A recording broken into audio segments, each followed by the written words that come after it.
El primero sería informarles sobre la gira de la semana pasada, particularmente el tema de Agua Prieta, que es muy interesante cuando se ve con una visión de conjunto, pero el día de hoy se encuentra aquí con nosotros el ingeniero Guillermo Arizmendi Gamboa, que es director corporativo de planeación estratégica de CFE, y viene a compartirnos ya el proyecto total de la planta fotovoltaica de Puerto Peñasco. Este proyecto representa una inversión de 1.644 millones de dólares. Y en virtud de su relevancia, y no obstante la importancia de otros temas que hay en la agenda del gobierno y en la agenda de los medios, quisiera que centráramos el día de hoy la conferencia en este tema por la trascendencia que tiene para el Estado. Sé que hay interés, Damián, ¿dónde andas? Desde la semana pasada nos quedamos ahí con una pregunta pendiente. Está por acá, me acompaña Guillermo Noriega. Por allá está Guillermo, gracias Guillermo. No va a participar el día de hoy, pero Guillermo va a invitarlos a una conferencia de prensa el día de mañana, con el propósito de informar sobre los avances en los procesos de auditoría que se están llevando a cabo. Les adelanto, se están llevando a cabo 142 auditorías regulares y 17 auditorías especiales a 14 dependencias. En total, tenemos en curso 159 auditorías. Retomando el tema, bueno, me acompaña también el doctor Alomía y Beatriz Aldaco, porque continuamos con el plan de llevar a cabo el Festival Alfonso Ortiz Tirado. Lo iniciaríamos el próximo viernes en Álamos. Estamos monitoreando no cada 24 horas, sino cada 12 horas, de tal manera que ante la menor variación negativa tomemos las medidas conducentes. Bajo ninguna circunstancia habrá riesgos para la salud de la población. Nos van a dar ya ahorita los detalles. Hay indicadores ya cada vez menos graves, lo que nos permiten continuar con este proyecto, teniendo siempre la posibilidad de reconsiderar la decisión y trasladarnos parcial o completamente a plataformas digitales. Pero lo ideal es retomar en lo posible la normalidad también en la realización de este festival. Ahorita nos van a dar los detalles. Les platico algunos elementos así, grosso modo, sobre la planta fotovoltaica de Puerto Peñasco.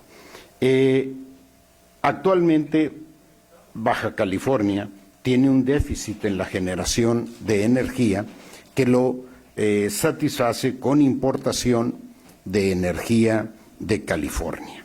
Entonces, y además Baja California no está vinculada al sistema de distribución de alta tensión del país. Consecuentemente, esa vinculación es un tema de seguridad nacional. La planta de Puerto Peñasco va a permitir subsanar este déficit de nuestro sistema de energía eléctrica en el país. Será la planta más grande de toda Latinoamérica y la séptima a nivel mundial.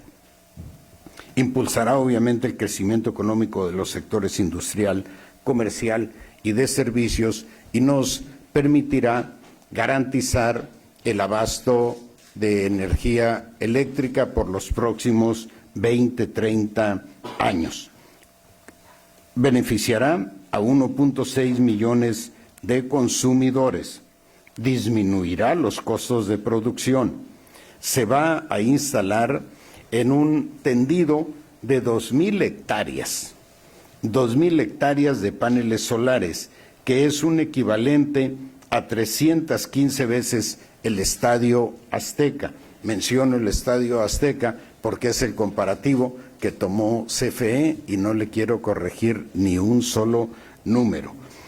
1.000 megawatts de capacidad proveerá de energía eléctrica a más de 538,000 hogares. Esa es la capacidad final de la planta.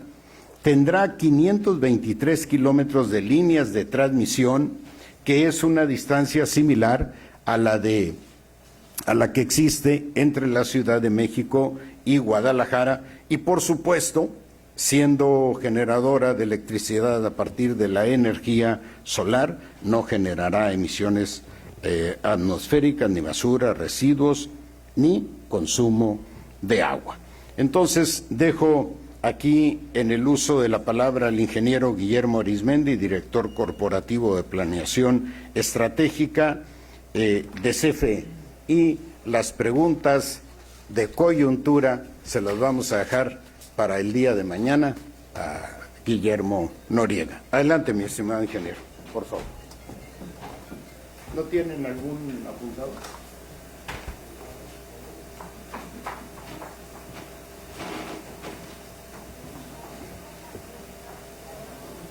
Bueno.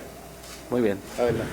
Gracias. Muy buen día, señor gobernador. Qué gusto estar aquí con usted y con todo el foro que nos acompaña, todos mis compañeros de CFE que me acompañan, el ingeniero Eddie Ibarra, que es el director de generación del noreste del país, y estar con ustedes a nombre de nuestro director general, el licenciado Manuel Bartlett Díaz. Es un placer venirles a profundizar el tema de este proyecto que distinguirá al país y aportará mucho a las energías renovables que tanto hemos dicho en CFE que sí las queremos y son bienvenidas.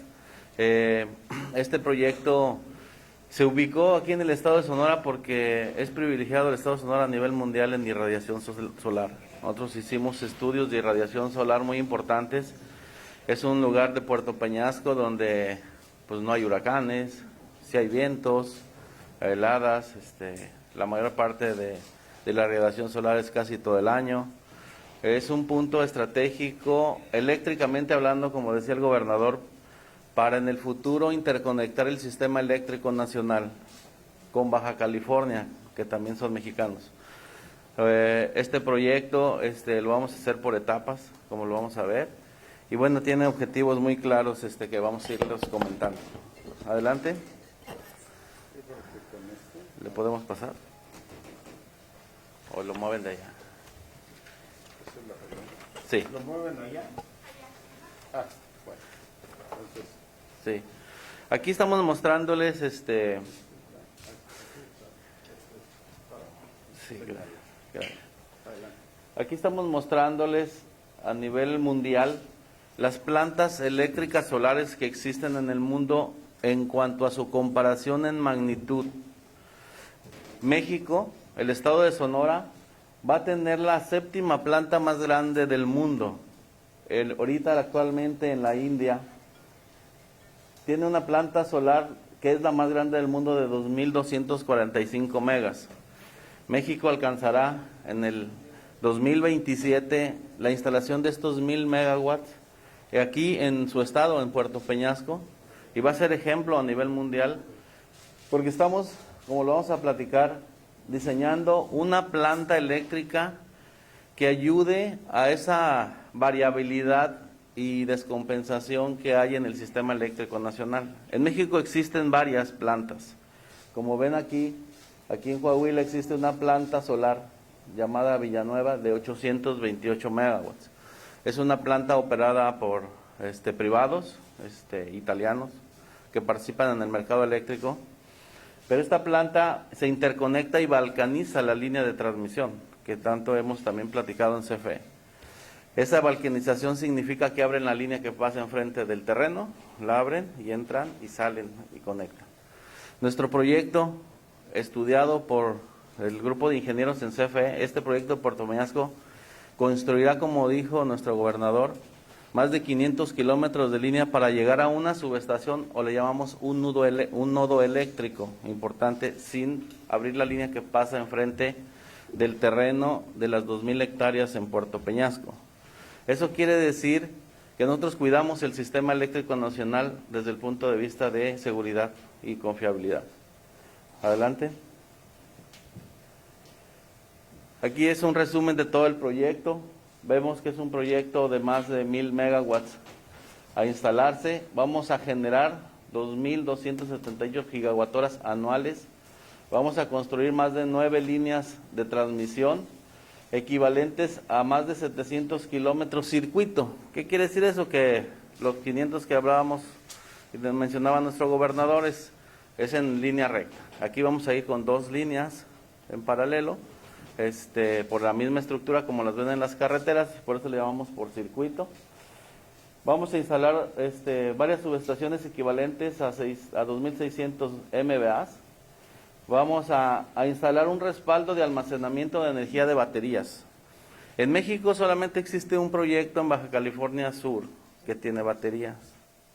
Todos los demás proyectos de los participantes del mercado no tienen un almacenamiento, generan energía eléctrica a partir de las 9 de la mañana y a las 5 de la tarde se ausentan.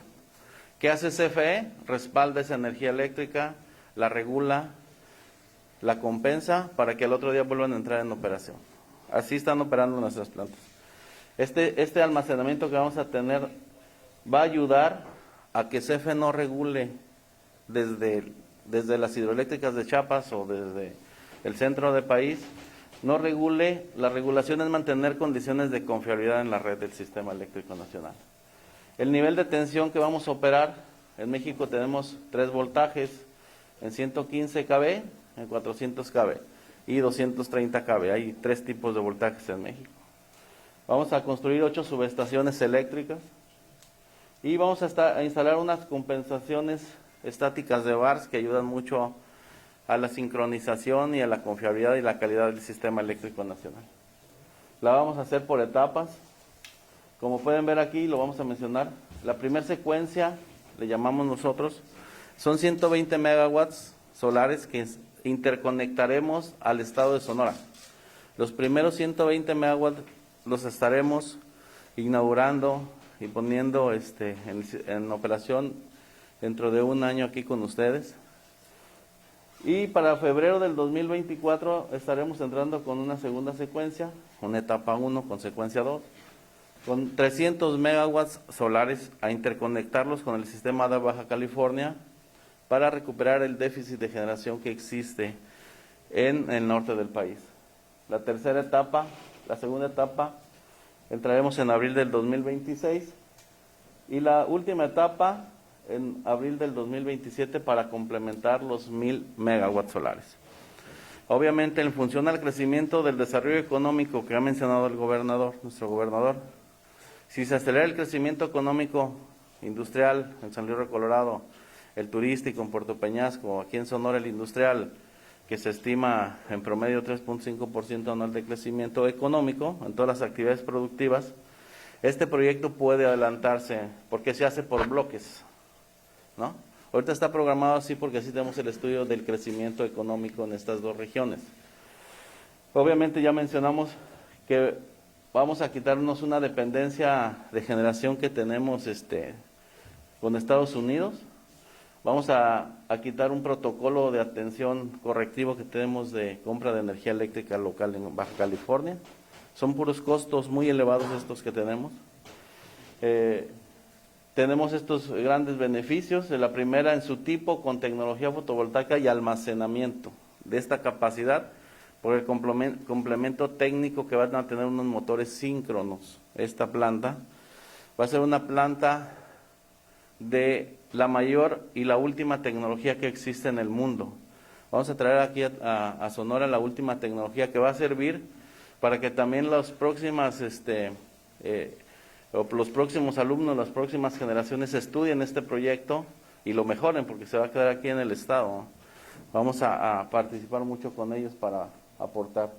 Impulsar el desarrollo económico ya mencionado por nuestro gobernador y contribuir al compromiso que tiene México a mitigar el cambio climático, que es a lo que le estamos apostando nosotros con esta planta eléctrica solar y con toda la modernización de las hidroeléctricas que vamos a hacer en el país, que son más de 13 proyectos hidroeléctricos que tenemos comprometidos con nuestro presidente de la República. Entonces, CFE, México, aporta al cambio climático y queremos energías limpias. ¿Para qué? Para mantener las tarifas eléctricas sin ningún crecimiento y solamente con base a la inflación, como lo ha dicho el presidente de la República. Tenemos 9 beneficios. Beneficiará a 1.5 millones de consumidores. Vamos a disminuir los costos de operación en CFE, minimizar la congestión de la red eléctrica nacional. Ahorita está congestionada. Vamos a tener un suministro alterno cuando se presenten emergencias. Esta planta eléctrica solar es de las más confiables en cuanto a su disponibilidad. No depende más que de la irradiación solar. No tiene un complemento de interconexión. Si se cayera el sistema, que no, la planta sigue funcionando por estar funcionando con irradiación solar. La integración de energías limpias al sistema eléctrico nacional, la expansión optimizada del sistema de generación y transmisión, el incremento de la confiabilidad en el sistema Baja California y Sonora. Aseguraremos una interconexión con el sistema eléctrico nacional. Ahorita van a ver un mapa donde los dos sistemas es una isla, Baja California, y todo el país está interconectado a partir de Sonora hacia abajo. Este sistema de Baja California como Baja California son sistemas tipo isla, aisladas, y con este proyecto prevemos interconectarlo al país, Baja California Norte, ¿no? Incrementaremos el crecimiento económico, asegurando con energía eléctrica que las empresas y la parte turística venga al país para producir servicios y dar empleo. Adelante. La ubicación geográfica exacta, aquí está su estado, aquí está Puerto Peñasco, muy bonito, un lugar emblemático, que tiene unas reservas territoriales importantes que vamos a cuidar conjunto con la Semarnat, lo estamos haciendo muy, muy cuidadosamente. Adelante. Este polígono, aquí está el municipio de Puerto Peñasco, aquí por este lado es el aeropuerto que está en operación, y el terreno está a un costado, en esta franja de este polígono rojo. Estas son las 2,000 hectáreas. Esta es la carretera estatal que conecta a Sonora con Baja California, y esta es la que sube hacia Sonoita, y este se la va al lado de la costa. Este terreno ya está en propiedad, en posesión de CFE, ya lo tenemos, ya hemos estado haciendo estudios de irradiación solar, de mecánica de suelos, del impacto ambiental que vamos a tener dentro de este polígono. Y todo este punteado, aquí va a estar la primera interconexión de los 120 megawatts, y acá van a estar el resto de los 880 megawatts solares.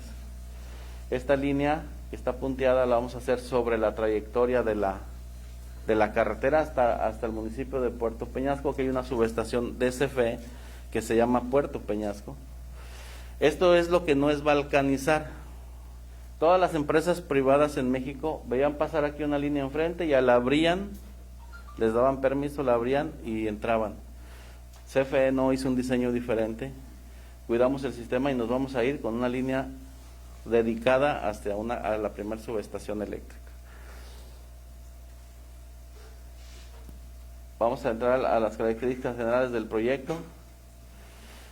Esta capacidad de la central eléctrica equivale a más de 100 millones de lámparas ahorradoras de 10 watts. Proveerá energía eléctrica a más de 500,000 casas, como ya lo comentó nuestro gobernador. Adelante. Vamos a tener un sistema de almacenamiento de energía eléctrica, es una última tecnología que existe en el mundo, en Australia, en Estados Unidos. La vamos a traer a México. Nadie tiene este tipo de tecnología que complementa la generación de la electricidad y compensa la regulación y la intermitencia que también se ha mencionado que ocasionan intermitencia estas plantas, sí las ocasiona, las que no tienen este almacenamiento de energía, de batería solar. Incrementa obviamente la confiabilidad. Equivalente a sacar de circulación cerca de 270,000 vehículos, porque vamos a aportar más de 1.4 millones de toneladas de CO2 hacia la atmósfera. No produce basura, residuos sólidos no tampoco, ni consume agua. La limpieza de los paneles es como cuando limpian en el semáforo, con el trapito a la mano. Se le da un mantenimiento para quitarle la tierra, que sí va a ser necesario. Estamos garantizando dentro de esta construcción de la planta la limpieza del mantenimiento a 30 años del proyecto. Adelante. Y la línea de transmisión es equivalente, como ya mencionamos, 523 kilómetros entre la Ciudad de México y Guadalajara, y establece las bases para la interconexión más adelante entre los dos sistemas eléctricos del país. Adelante. Equivalentes, por lo que ya mencionamos, mencionó el gobernador, las 2,000 hectáreas que ya están en posesión de CFE, equivale a más de 315 estadios Azteca. Adelante. Y este es el sistema eléctrico nacional. Estas líneas color naranja son de 230,000 volts. Estas color magenta son de 115, hasta San Felipe llegamos. La última subestación que tenemos aquí en Sonora es la subestación 6 de abril, en Guaymas, ¿no? Y vamos a hacer una red de interconexión desde Puerto Peñasco hasta Mexicali, hasta la subestación Cucapá. Y ya como verán más adelante, estos dos nodos, el azulito y el color naranja, los vamos a interconectar a través de esta línea. Actualmente tenemos vistas 2 líneas de construcción de la línea, por la frontera en el norte de Sonoita y por lado costa. Estamos trabajando con Semarnat para que nos definan muy bien por cuál de las 2 trayectorias donde tengan menos impacto impacto ambiental las líneas, porque déjenme decirle que por el lado de la costa son 70 kilómetros menos desde Puerto Peñasco hacia San Luis Río Colorado y Cucapá. Pretendemos irnos junto a la carretera y junto a la vía del ferrocarril, que ya se fueron impactadas hace muchos años, cuidando pues toda la flora y la fauna que hay, o subirnos por atrás de la frontera, irnos por toda la frontera por la carretera y llegar hasta Mexicali. Obviamente, como pueden ver, aquí están las reservas del Golfo de California y de Río Colorado, la zona del núcleo del Cerro del Pinacate, el área del Gran Desierto de Altar, pero nosotros vamos pegados a la frontera, estamos muy lejos vamos por la carretera donde ya circula, pues ya fue impactado hace muchos años. Entonces estamos tratando de tener menos impacto hacia el tema ambiental, que es un tema que estamos muy de la mano con la Semarnat para cuidar todo el medio ambiente también, que sume con el medio ambiente de la planta eléctrica solar. Adelante. Y bueno, trajimos una galería de fotografías. CFE ya tiene ahí una residencia de construcción ubicada. Como pueden ver, aquí hay un lugar que rentamos que se llama Las Misiones para poner nuestra residencia de construcción. Aquí está el aeropuerto, aquí está el campamento, que es y este es el predio que está libre. Sí hay dunas, sí hay flora, alguna fauna. Ya estamos haciendo muchas mediciones. Aquí tenemos una subestación nosotros pequeña que le damos energía eléctrica a los hoteles y a las casas que están ahí. Adelante, pero está el terreno listo para poder desarrollar nuestro proyecto. El proyecto, la primera secuencia, la empezamos el 1 de febrero del 2022, los 120 megas para terminarlos en diciembre de este año, con una línea que va a Puerto Peñasco de 23 kilómetros. Y el proyecto de los 300 megawatts lo empezamos en principios de abril. Estamos haciendo una investigación de condiciones de mercado muy importante para traer la mejor tecnología, como lo hemos dicho. Y el compromiso es cumplirle al presidente, a nuestro gobernador, a nuestro director, con estos proyectos que va a hacer CFE. Es uno más de 32 proyectos que va a hacer CFE de aquí en este periodo del 2024 y hasta el 2027 por secuencias Puerto Peñasco. Vamos a instalar más de 2 millones de paneles solares en este terreno. Muchísimos paneles solares, lo van a ver ustedes en su desarrollo. Vamos a estar listos para recibirlos cuando gusten, ya vaya avanzando la obra. La vamos a poner en operación dentro de un año y van a ver la tecnología de última generación que vamos a traer a México, pues, para todos los estudiantes y las próximas generaciones, que es un proyecto que va a distinguir a México, y que en la propuesta de la reforma energética de nuestro presidente, ahí dice que CFE, que proponen las energías limpias, y que el Estado de Sonora va a realizar un proyecto de esta gran magnitud. El Estado de Sonora es un estado, junto con Durango, con toda esa franja, que es privilegiada en el tema de irradiación solar. Señor gobernador, eso es todo. Gracias, estimado ingeniero. Agregar un par de cosas. Recordarles a ustedes que en el cierre de la campaña presidencial del candidato López Obrador, el 2012, en la Plaza Subeldía, ahí se comprometió a convertir a Sonora en el estado piloto para el desarrollo de su plan de generación de energías limpias. Han pasado 9 años,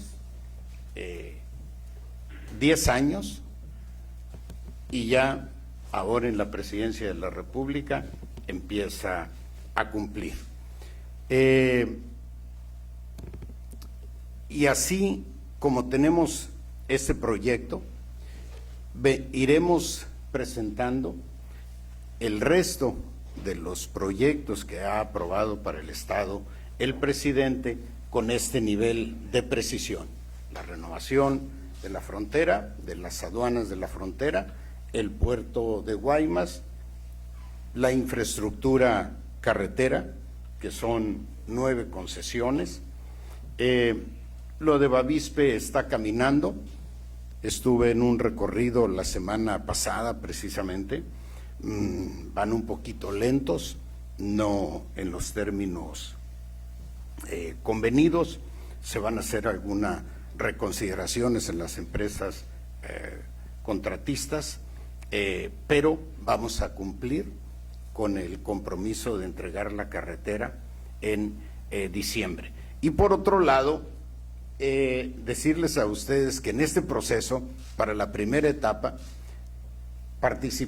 se invitaron a 100 empresas. CFE invitó a 100 empresas, pues con todo el récord técnico, con toda la capacidad técnica para asumir un compromiso de estas. Finalmente quedaron 8, y en una tercera etapa quedaron 2. Una de ellas sonorense. Así es que estamos sensibilizando, casi parecería presión.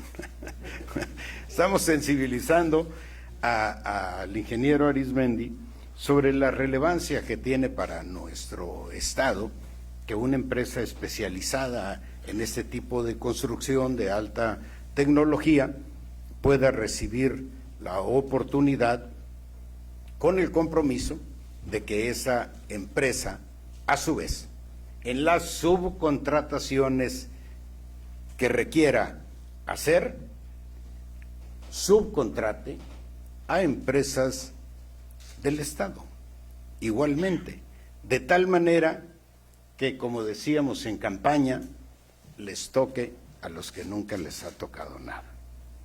Jóvenes, No habiendo más asuntos que tratar. Verán, a ver, vamos a ver de manera muy rápida el tema de Álamos, el tema del festival. Me interesa mucho darle un seguimiento puntual, no queremos cancelarlo en aras de evitar riesgos que son administrables. El problema es que corramos riesgos inmanejables.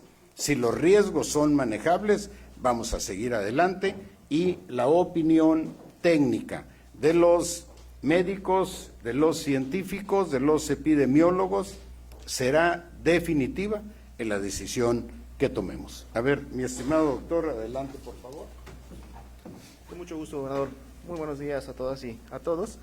Por asuntos del tiempo, les vamos a compartir la actualización del panorama epidemiológico en el Estado para que ustedes lo tengan, pero empezaríamos diciendo que de la semana pasada a esta semana, las mediciones de riesgo de los diferentes municipios han mantenido una estabilidad. De hecho, tenemos la disminución de 1 punto porcentual en el riesgo estatal que teníamos la semana pasada al que tenemos actualmente. Si bien es cierto, la curva que representa a la cantidad de personas que enferman de COVID-19, todas las hemos visto en las actualizaciones diarias de la Secretaría, se ha incrementado, no así la afectación poblacional, es decir, los casos graves, críticos, por lo tanto las hospitalizaciones tanto de camas generales como de camas con ventilador, y felizmente las lamentables defunciones se mantienen todavía en un nivel bajo, se mantienen estables y prácticamente a 3 semanas ya de que inició este incremento importante de casos, la afectación poblacional no se ha dado, es decir, todos estos otros indicadores se mantienen estables. Por eso el riesgo en general del Estado, estamos hablando de esa disminución inclusive de 1 punto porcentual. Eso nos da un marco entonces también para abordar el tema del Festival Alfonso Ortiz Tirado. Hemos estado trabajando de manera conjunta con todas las dependencias involucradas, el Instituto Sonorense de Cultura, la Secretaría de Turismo, Comunicación Social del Estado, la Secretaría de Gobierno, y hemos estado analizando con un enfoque sanitario las condiciones o características que tendría que tener el FAO 2022 para poder llevarse a cabo en un ambiente de seguridad sanitaria, y son las que estamos presentando en esta diapositiva resumen. Se propone un modelo híbrido, es decir, presencial virtual, en donde este componente virtual tendría que producir una difusión masiva a través de los medios de comunicación, a través de las redes sociales oficiales del Estado, de todos los eventos culturales que se van a llevar a cabo en los diferentes marcos de la semana y en los diferentes días, y de seguro ahí ustedes van a poder contribuir mucho a este componente, y digamos que es un componente también que además la población está cada vez más acostumbrado a utilizar, dado que lo puede hacer desde su domicilio, desde el lugar en el que se encuentra, sin la necesidad de trasladarse a la localidad, y pues pueden participar obviamente de esta actividad cultural. Sin embargo, se está contemplando sí un componente presencial, pero que este componente presencial se debe de dar bajo las siguientes características. Todos los aforos de las diferentes actividades que se van a llevar a cabo estarán restringidos al 50%, ¿sí? El municipio de Álamos en este momento se encuentra en un riesgo de color amarillo, por lo tanto, de acuerdo al semáforo de riesgo, tanto estatal, votado por el Consejo Estatal de Salud, como el federal, permitiría un aforo de hasta un 75% por estar en amarillo. Sin embargo, priorizando la salud y la vida, en el marco de llevar a cabo un evento con bajo riesgo sanitario, vamos a aplicar medidas que se aplicarían entre un riesgo alto o máximo, es decir, entre un riesgo naranja y rojo. Vamos a llegar a ese 50% en todos los aforos, en donde además se debe de dar la implementación, obviamente estricta, de todas las medidas de prevención y de mitigación que ustedes ya conocen, destacando especialmente la sana distancia. Pero entonces además se suspenden todo tipo de actividades congregacionales en la vía pública. Aquí vamos a tener el apoyo de las dependencias de seguridad, tanto municipales como estatales, para poder hacer un monitoreo y ver que esto ocurra. Y por lo mismo entonces la suspensión de las callejoneadas, ¿no?, que ustedes las conocen de FAOs anteriores, así como la reprogramación de la Feria de Artesanías, dado que son los dos componentes del festival en donde no se podría tener un control de aforos al 50%. Por lo tanto, estos se modifican, ya no se llevan a cabo. Y muy importante, la suspensión de la venta de alcohol en la vía pública y también el control de que no exista, ¿no?, el consumo de alcohol en vía pública por parte de los que vayan a acudir a la localidad, y aquí también obviamente vamos a tener todo el apoyo de las autoridades competentes. Vamos a seguir monitoreando, como ya lo decía el gobernador al principio, el riesgo de la localidad para, de haber algún incremento o algún dato de alarma, inmediatamente ponerlo a la consideración del grupo. Muy bien. Gracias, doctor. Muy bien, jóvenes. ¿Habrá una pluma por ahí? ¿Quién? Edgar, parece que sí. Siempre sí hay preguntas. Sobre el tema de la central, gobernador. Sí. Adelante. Demián Duarte, Sí, adelante. gracias. Adelante, Demián. Sí, gracias, gobernador. Para usted y para Guillermo Arizmendi en particular, bueno, sabemos, y estos meses se ha estado hablando, ¿no?, de los alcances que tiene esta importante central. Y bueno, yo conocía un proyecto previo de interconexión de la península de Baja California que constaba una inversión de $1.200 millones. Y bueno, esta pregunta para Guillermo Arizmendi, ¿de qué consta, no, este plan para lograr que ya no esté aislado el sistema? Y para el gobernador, bueno, la otra vez usted, gobernador, hacía un balance de los grandes proyectos estratégicos que hay para Sonora y noté que le faltaba pues incluir ¿no?, el de la central eléctrica, que me parece que es en grado superlativo, pues uno de los proyectos estrella.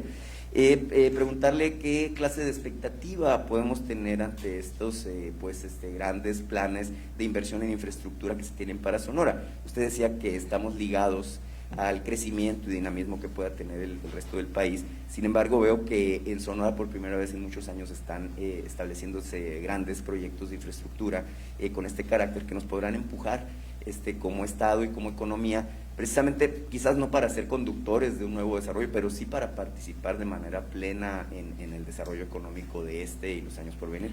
Gracias. Demián Duarte del Sonora Power, por cierto. Bueno, primeramente, la energía, la disposición suficiente de energía es un componente fundamental de la competitividad de cualquier estado, región, ciudad. Consecuentemente, el disponer de esta cantidad adicional de energía garantizará a cualquier inversionista este recurso imprescindible, que va a ayudar a reducir los costos de la energía y consecuentemente también a incrementar la competitividad en virtud del impacto que tiene la electricidad, alto impacto que tiene la electricidad, el costo de la electricidad en la competitividad. Luego, tenemos muy altas expectativas en un programa de electromovilidad. Sonora es el principal productor de grafito en el país. No quisiera decir que es el único, pero es casi el único. Y tiene grandes reservas de litio, las segundas más grandes del mundo. Y los dos componentes fundamentales de una batería eléctrica son precisamente el grafito y el litio.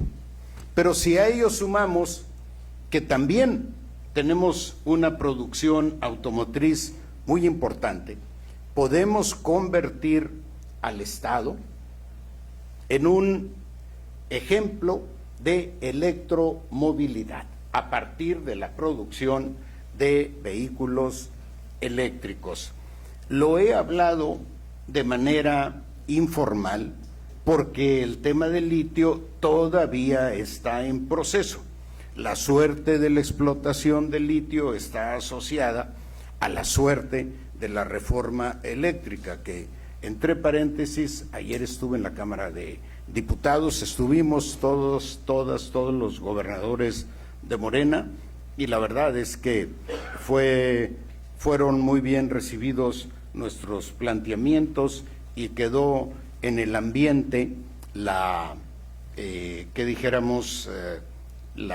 medición intuitiva de las altas posibilidades de la reforma de ser aprobada. Entonces, uno de los grandes temas es la explotación del litio y el impulso a la electromovilidad, que Sonora se convierta en un estado estelar en la producción de vehículos eléctricos y en la producción de baterías. Ese es un siguiente paso. Está todavía a nivel de idea, pero ya lo platiqué con Ford, lo he platicado con Grupo México, lo he platicado con otras grandes empresas que tendrían capacidad para impulsar una industria de esa naturaleza. Otro de los grandes proyectos es el aeropuerto de Ciudad Obregón. Lo vamos a convertir en un centro logístico internacional. Estoy amarrando los hilos. En la semana tuve una reunión con los empresarios interesados en este proyecto. Tienen una base internacional en Phoenix, en Mesa, Arizona, y otra base también internacional de carga en Miami. Consecuentemente, es una empresa con una capacidad financiera y una experiencia en el manejo de este tipo de centros que nos garantizan un éxito total. Ahí estoy muy avanzado, pero todavía estamos en plan de negociación. Por supuesto, el puerto de Guaymas es otro de los proyectos estelares, y dentro de Guaymas una planta de licuefacción que va a representar una inversión de 1.900 millones de dólares. Es una empresa con capital de Singapur. Estamos también muy avanzados, pero esas victorias no las podemos cantar sino hasta que tengamos todos los hilos amarrados, como hoy sucede con la planta fotovoltaica de Puerto Peñasco. Mi estimado ingeniero, por alusiones personales, por favor. Gracias, gobernador. Con mucho gusto. Sí, comentarle que en qué consiste la interconexión entre los dos sistemas. Bueno, vamos a construir esta línea de transmisión de más de 500 kilómetros. El punto, el nodo nuevo, va a ser un nodo eléctrico nuevo en Puerto Peñasco. Así los símbolos que pusimos ahí se llaman nodos eléctricos. Y en ese nodo, en un futuro, se va a interconectar los dos sistemas.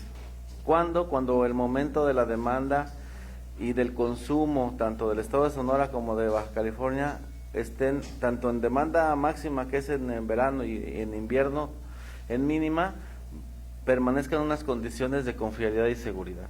El punto nodal eléctrico va a estar construido en Puerto Peñasco para estar en condiciones de interconectar. Ahorita ya tenemos una línea que llega hasta Puerto Peñasco y vamos a hacer otra que llegue hasta Mexicali. Ese es como lo vamos a hacer. ¿El tamaño de la inversión que se implica para esto? Me refiero a la interconexión. Ya es menor. Estamos hablando de 150 millones de dólares adicionales por la subestación compensadora que vamos a poner ahí, nada más. Pero ya todo va a estar reconstruido. Para un orden por aquí.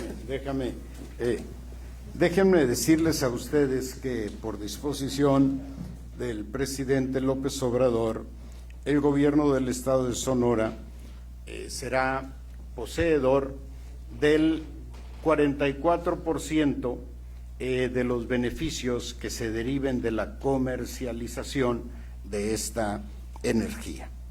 Y el valor de esa energía lo vamos a utilizar para reducir el monto del recibo de luz, particularmente en los picos de verano y en los picos de invierno. Ese 44% comercializado tiene un valor.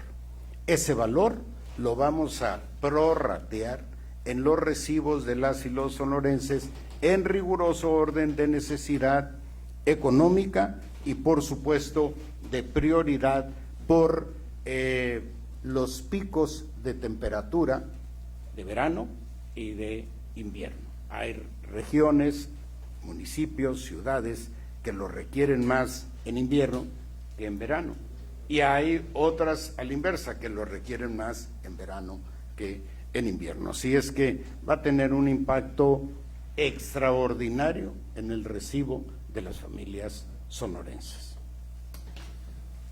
Buscamos equidad. Rosalba Wong, después tú, Jesús, de Telemax. ¿De cuántos empleos estamos hablando, ya sea directos o indirectos, y en cuánto tiempo se podrían dar estos? Además, ¿qué tipo de negocios de Sonora, particularmente MIPYMES, serían los que se podrían articular alrededor de esta central? Adelante, mi estimado ingeniero. Con mucho gusto. Sí, la generación de empleos nos faltó mencionar. Estamos hablando de 3.300 empleos indirectos, temporales y directos. ¿Qué actividades productivas se van a generar? Pues armadoras de acero, se van a poder utilizar la mano de obra de transporte, de movimiento de tierras, de instaladores eléctricos locales, porque el armado de la planta eléctrica solar es en serie, es la unión de serie de como las televisiones planas, se unen en serie en bloques estándares, y ahí se va a contratar a mucha gente experta, locales, de electricistas y especialistas en la materia. Muy bien. Por allá Jesús Ruiz, de La Caliente. Señor Gobernador, yo quería preguntar sobre ese tema. Sí, sobre ese tema, porque conociéndose ya desde la capacidad de producción y lo que se consume en Sonora, ya se podría tener un estimado de en qué porcentaje impactaría en recibos de la luz de la gente. Eso es lo que quería preguntar. Y la otra, porque si no, que a lo mejor no tengo chance, pero quiero tratar el tema también del nombramiento de la exgobernadora Pavlovich. Y en el sentido es una única pregunta, porque me parece que está en el aire el comentario, la sospecha de que el nombramiento le garantizaría a la gobernadora y a sus colaboradores impunidad respecto a las investigaciones de posible corrupción que se están haciendo en Sonora. Eso es. Bueno, primeramente respecto al recibo de luz, no estamos todavía en ese punto del análisis de la información del proyecto, pero si estamos hablando de que su momento óptimo generará 1000 gigas, esto imaginen lo que representa el 44% del valor de esa energía, al que habrá que descontar obviamente los gastos de operación, pero va a tener un impacto muy, muy importante. Ese es un dato que hay que revisar. Recuerden que estamos hablando de beneficiar a 500, no, la capacidad de la planta es suficiente para atender a 538,000 hogares. En el caso, bueno, no me gustaría que fuera tema el del nombramiento de la exgobernadora por la relevancia de este anuncio. Por eso la conferencia de prensa del día de mañana de Guillermo. Percibo, obviamente, hay la interpretación equivocada, obviamente, de que hay un pacto de impunidad. Por favor, a estas alturas de mi vida, no estoy yo para andar protegiendo a nadie que haya cometido una irregularidad en el cumplimiento de su responsabilidad. Precisamente por eso es que tenemos este número de auditorías en curso. Sí tengo la decisión de no imputar irresponsablemente, de respetar la presunción de inocencia, de no lastimar reputaciones, de no impulsar campañas mediáticas. Las padecí después del asesinato de Luis Donaldo, impulsada por Zedillo, las padecí después de mi renuncia a Los Pinos, impulsada por el presidente Fox y Marta Sagún, las padecí cuando renuncié al PRI, las padecí cuando me sumé a la campaña de López Obrador, al proyecto de Andrés Manuel, en la campaña del 18, en la campaña del 21, y eso enferma la vida política del Estado. Decía Luis Donaldo, no me envenenen el alma, no podemos vivir en un ambiente de discordia política, por eso he optado por la armonía, por evitar el conflicto, lo que no significa tomar decisiones que se requiera para romper con los vicios del viejo régimen. Han visto ustedes que hemos ido avanzando, cambiando progresivamente, sin lastimar reputaciones. Lo que haya que lastimar, las penas que haya que imponer, las denuncias que haya que hacer, que deriven precisamente de la conclusión de las auditorías. ¿Por qué razón? ¿Por qué concepto? ¿Por qué monto? ¿A quién? ¿En qué dependencia? Todo eso corresponde a la auditoría. Y una vez que la auditoría concluya, que ni me informen, porque así como no estoy empujando absolutamente nada, tampoco voy a detener absolutamente nada. ¿A cuenta de qué? Estamos en proceso de investigación del llamado cártel inmobiliario. Ya hubo un cateo en las oficinas de un notario. Estamos revisando el proceso de venta de activos del gobierno del Estado. Estamos revisando el proceso de otorgamiento de notarías. Estamos revisando. Nada más que quiero ser muy responsable y quiero que esa responsabilidad quede como escuela política para quienes nos releven en esta responsabilidad. Muy bien. Por acá de este lado, siguiendo a las mujeres, Lorena Martínez de Expreso, antes que me regañe. Pues me ganaron la pregunta. Next, entonces. Otra cosa, jovencita, vamos, déjala para mañana. No, también están manifestándose afuera de Palacio los Concesionarios. Ex concesionarios. Entonces, se supone que ya se les había pagado, que ya está todo bien con ellos, No. entonces... No, ya fui y hablé con ellos, les pedí que me esperaran y voy a platicar ahorita saliendo. Pero, miren, en el caso del transporte, cuando se canceló la figura administrativa anterior y se dio paso a la actual, a los ex concesionarios se acordó pagarles una cantidad quincenal y en alguno, cuando menos 2 de ellos, reciben al mes 700,000 pesos. Son 6 millones al mes que se pagan por concesiones, entre comillas, que no están trabajando. ¿Y por qué digo concesiones entre comillas? Porque la concesión no es una propiedad.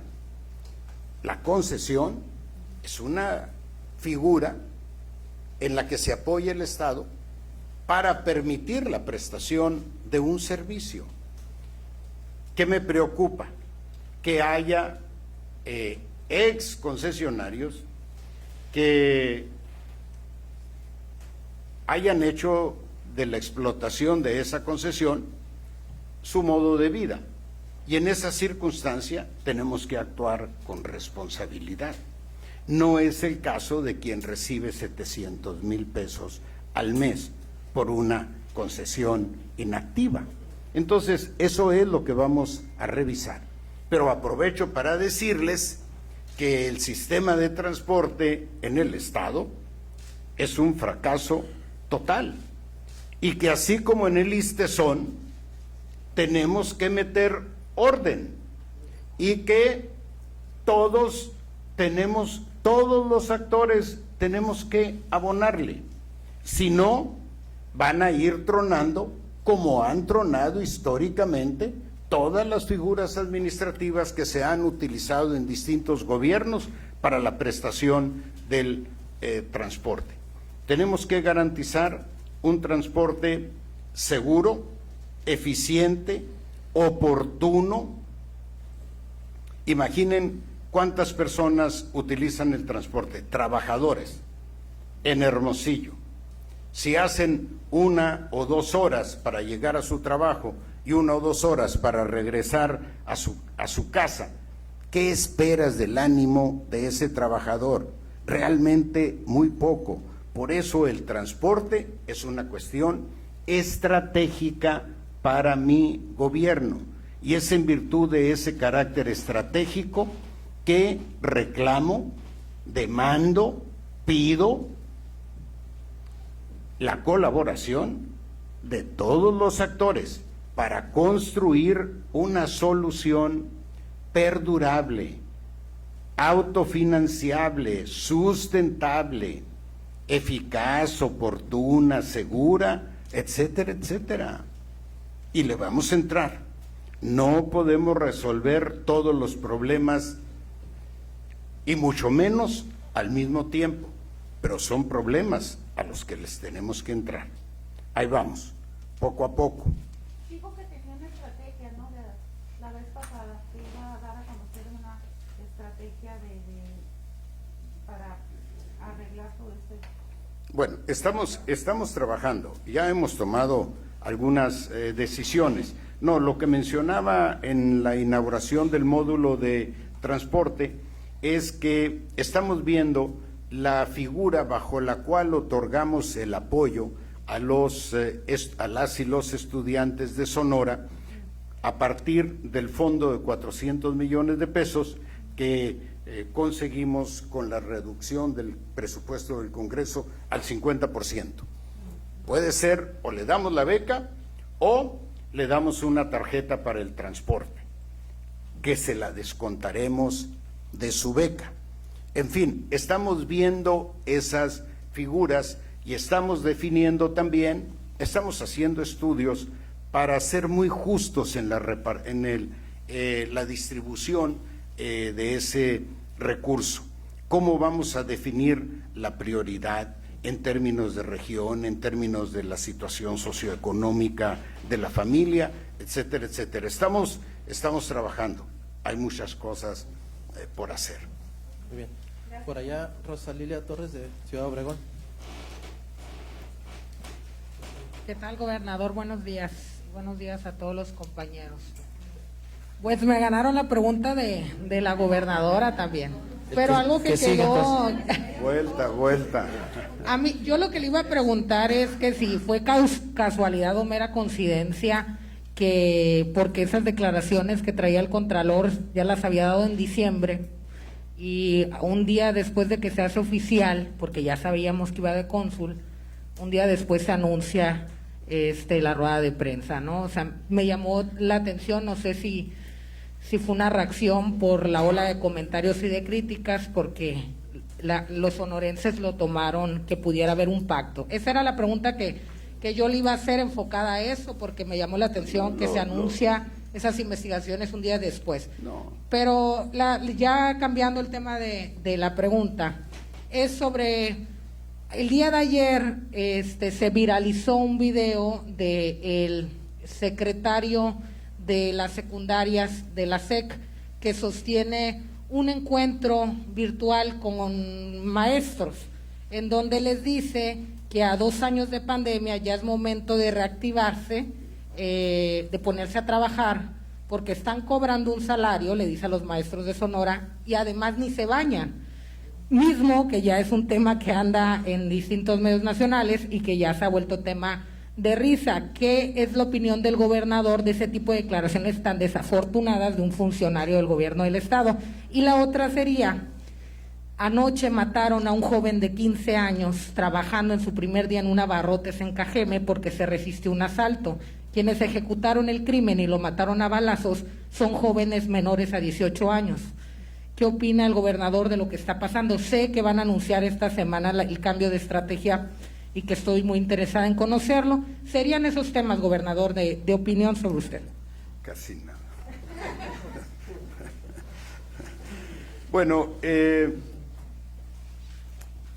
mira, con mucho gusto, obviamente no puedo desestimar las críticas que generó el nombramiento y precisamente con el ánimo de dar respuesta a sus propios cuestionamientos sobre el tema, pero para pedirles que no lo abordáramos hoy, es que le instruí a Guillermo Noriega la conferencia el día de mañana. No es sacarle la vuelta a los temas. Los temas hay que enfrentarlos. Podemos tener buenos argumentos o buenas ideas o buenas respuestas o no, pero tenemos que dar la cara.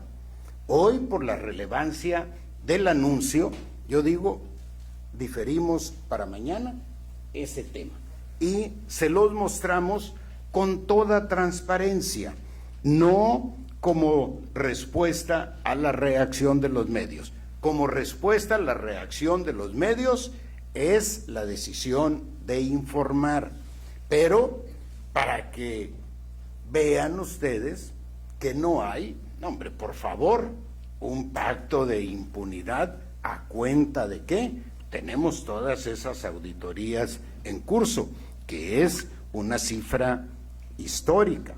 Y les quiero decir a ustedes algo, no se me sientan, pero no les toca, pero las auditorías, los despachos que están haciendo las auditorías están fuera del Estado. Es decir, garantizando que no haya absolutamente la menor posibilidad de influir en ese proceso. Y quiero ser muy transparente, muy responsable. Creo que alguna ocasión les enseñé un par de comunicados firmados por un ex subprocurador en donde informaba cómo en un par de casos había recibido a un subsecretario de gobierno que llevaba la instrucción de que se iniciara un proceso contra fulano de tal por tal y tal cosa. Eso se debe de acabar. Utilizaron a la justicia para lastimar reputaciones, para dirimir contiendas políticas. Eso se debe de acabar. No puede ser. Ustedes no registran ninguna campaña iniciada por mi gobierno. Y en el caso de mis colaboradores, saben que quien caiga en esa práctica es foul. Es foul. Porque así como esas campañas dividen a la sociedad, dividen al equipo de trabajo. Y un equipo dividido es menos productivo, es menos eficiente que un equipo cohesionado. Yo les digo a mis colaboradores que he aprendido en mi vida que una buena relación personal ayuda mucho a la construcción de acuerdos políticos, a la coordinación, pero que si eventualmente no se pueden llevar bien por la razón que sea, les exijo que mínimamente sean profesionales, para que con independencia de la relación buena o mala, den los resultados que esperamos de la responsabilidad que tienen encomendada. Entonces, responsabilidad. Y los resultados de las auditorías van a ir marcando las acciones contra quien presumiblemente sea responsable. Muy bien. Por acá, Cayetano Luciano.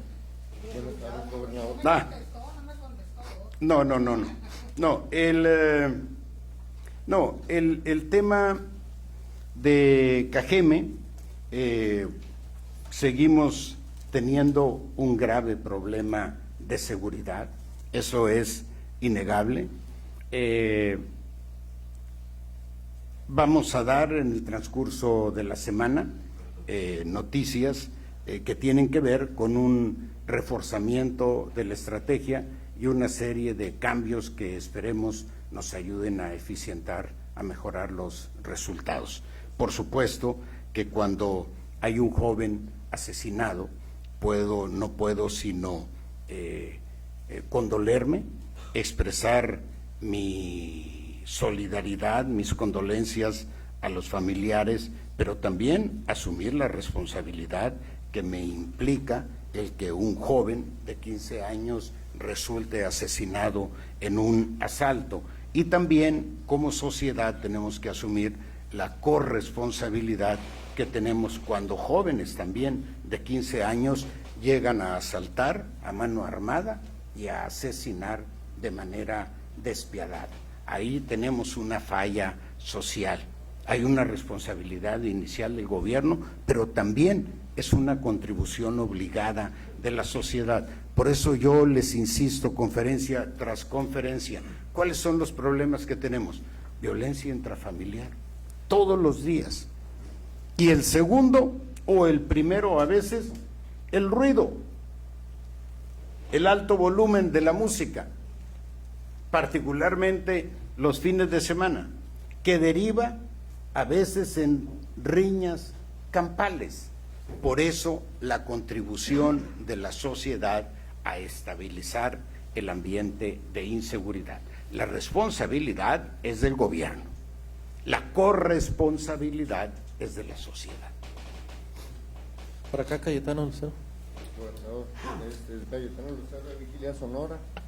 Yo le quiero hacer una pregunta, porque en este momento los mineros de la sección de 65 de Cananea están cerrando la carretera de Imuris.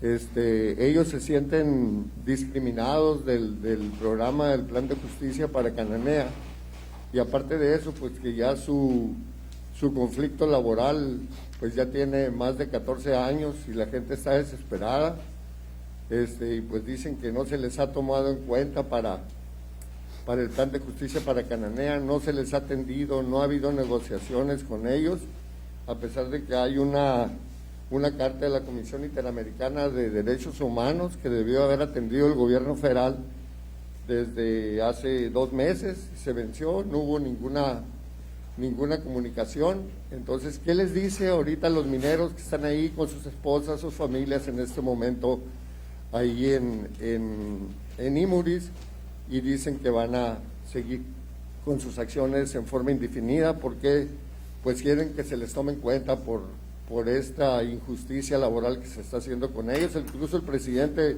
prometió mesas de negociaciones en 10 días y esos 10 días pues todavía no se llegan. Bueno, a ver,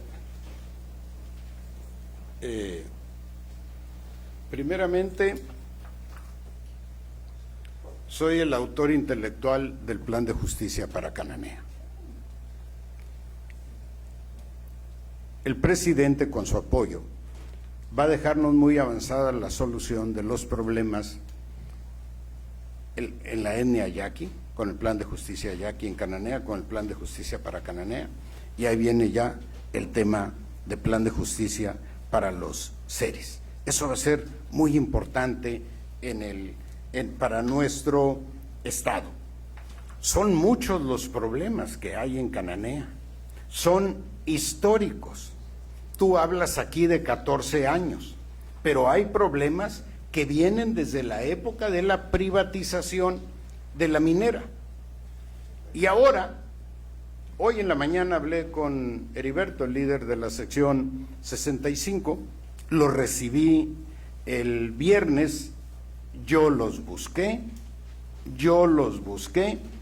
los recibí el viernes y me plantearon una cosa: su interés en una reunión con el secretario de Gobernación, que me comprometí a gestionar. Lo voy a hacer. Hay tantos problemas que no los vamos a resolver todos y mucho menos al mismo tiempo. Eso no es cierto. Los problemas en Cananea son como una cebolla, tienes que desmontarlos. Están los mineros retirados, están los jubilados, está el sistema de salud, está la sección 65, los grupos al interior de la sección 65, el 5%. O sea, y cada uno con una posición beligerante y radicalizada por los años de lucha infructuosa. Ya tenemos el tema del agua, el tema de la contaminación, el tema del drenaje, el tema de la falta de empleos. Todo se viene agravando, ya le estamos entrando. Ya tenemos el recurso para el agua, firmé el convenio con agua. Ya tenemos los programas sociales, el programa de rescate del centro histórico. El día de hoy tuvimos una reunión con Grupo México, la secretaria del Trabajo. No se los he comunicado a la sección 65 porque yo también, así como ellos se enojan, yo también me inconformo. O sea, no pueden afectar de esa manera a los usuarios de una carretera cuando están siendo escuchados, están siendo atendidos. Y hoy en la mañana, se los informo por esta vía, planteé a Grupo México la necesidad de instalar una mesa de negociación. Ellos saben que lo que menos quiere escuchar Grupo México es sentarse a dialogar con la sección 65. Esta mesa quedamos que se va a instalar el 2 de febrero. Pero también hay muchos otros temas en los que la sección 65 debe aportar su contribución, porque si dejamos un conflicto vivo, va a seguir contagiando el ánimo de la gente de Cananea, que está políticamente enferma, emocionalmente enferma, por tantos años de lucha sin resultados. Pero finalmente empezamos a ver en Cananea la luz al final del túnel. Con el apoyo de Grupo México, vamos a impulsar el establecimiento de empresas que están asociadas con Grupo México para que generen empleos adicionales a la mina. ¿Cuál es mi planteamiento a Grupo México? Grupo México tiene una gran presión social porque es la única fuente de empleo que hay en Cananea. Si ustedes no ayudan a generar mayores empleos, esa presión social va a seguir recayendo sobre la mina, sobre Grupo México. Ayuden por el bien de todos. Ofrecieron ayudar. Sacan el cobre a granel. Denle valor agregado. Ya conseguimos. Van a instalar una fundidora y van a producir cable. Ahí vamos. Viene la secretaria del Trabajo este próximo fin de semana. Vamos a ir a hacer una revisión de todos los programas de salud, incremento de especialidades, renovación de todas las instalaciones de salud, el viejo hospital del Ronquillo, que pues, ya no sirve ni para bodega. Sí, entonces, pero hay que rescatarlo. En fin, todos los programas que tenemos, pero específicamente con la sección, ya vamos a instalar esa mesa y yo voy a gestionar de todas maneras la reunión con el secretario de Gobernación. Mira, la carta, lo de la Comisión Interamericana de Derechos Humanos, pues tiene como siempre sucede en estas cosas, lecturas jurídicas diversas. Hay quien dice que solo recibió el documento y ellos le dan una lectura que obligaría al Estado mexicano a sentar a Grupo México con ellos. Con independencia de esa recomendación, hoy se lo planteé al ingeniero Javier García de Quevedo y ya acordamos la fecha para el día 2 de febrero. Debo aquí expresar mi reconocimiento a la secretaria del Trabajo. Sé que protestan ahorita también ahí contra ella. Pues te quiero decir que una aliada extraordinaria frente al planteamiento que yo hice. Entró con todo al quite. No fue fácil, porque hay temas que son tan viejos y han sido tan lastimosos para unos, otros para otros, que ya no los quieren tocar. Grupo México no quiere tocar unos, la sección no quiere tocar otros, los jubilados otros. Hay mucha división. Tenemos que generar también unidad por el bien de todos, porque en la unidad su lucha va a ser más eficaz. Es como en el caso de los yaquis. El gobierno los dividió, pues yo no tengo ningún interés en dividirlos.